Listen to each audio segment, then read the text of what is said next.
তাজমিয়া প্রধান এমপি, সম্মানিত বিশেষ অতিথিবৃন্দ যারা আমার ডান পাশে বসেছেন, যারাই আজকের মূল বক্তা, আমি প্রধান বক্তা না, এবং মিডিয়ার ভাইরা উপস্থিত, সমবেত জনতা, আসসালামু আলাইকুম।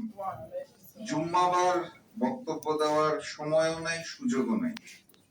আর বেশি জুম্মাবারে বলে ফেললে যেটা হয় সেটা হচ্ছে জুম্মার নামাজ তারা হয়তো পড়বে না, না পড়ে আমার বাসায় হামলা করতে চলেছে। তো সংক্ষেপে মূল জিনিসগুলা সেরে তুলতেছি। আমরা প্রধান অতিথির বক্তব্য শুনবো এবং এখানে আমার ভাই শিবিরের সভাপতি বসে আছে। এই যে হামলার কথাটা বললাম, ওই হামলার পরে সর্বপ্রথম আমার পাশে এসে যারা দাঁড়িয়েছিল তারা হচ্ছে ইসলামী ছাত্র শিবির, এটা স্বীকার করার প্রয়োজন।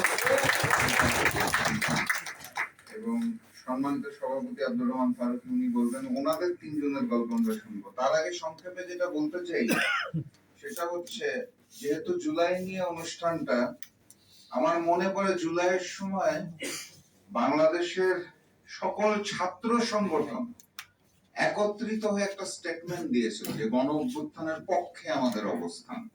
তো সেই সময় আমি আমার ছাত্র সংগঠনের সভাপতি, সেই সময় সভাপতি ছিল আব্দুর রহমান ফারুকী, তাকে ফোন দিয়ে বললাম যে সকল ছাত্র সংগঠনের নামের লিস্টের মধ্যে ছাত্র দল নামটা নাই কেন?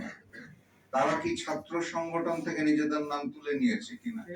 আমি জানি না ফারুকী ভাইয়ের মনে আছে কিনা। ফারুকী ভাই আমাকে ফোনে বলল যে আমরা সকল ছাত্র সংগঠন একত্রিত হয়েছি, আলোচনা করেছি, জুলাই গণঅভ্যুত্থানের পক্ষে অবস্থান ব্যক্ত করেছি, স্টেটমেন্ট পাঠিয়েছি এবং বারবার ছাত্র দলের সাথে যোগাযোগ করেছি।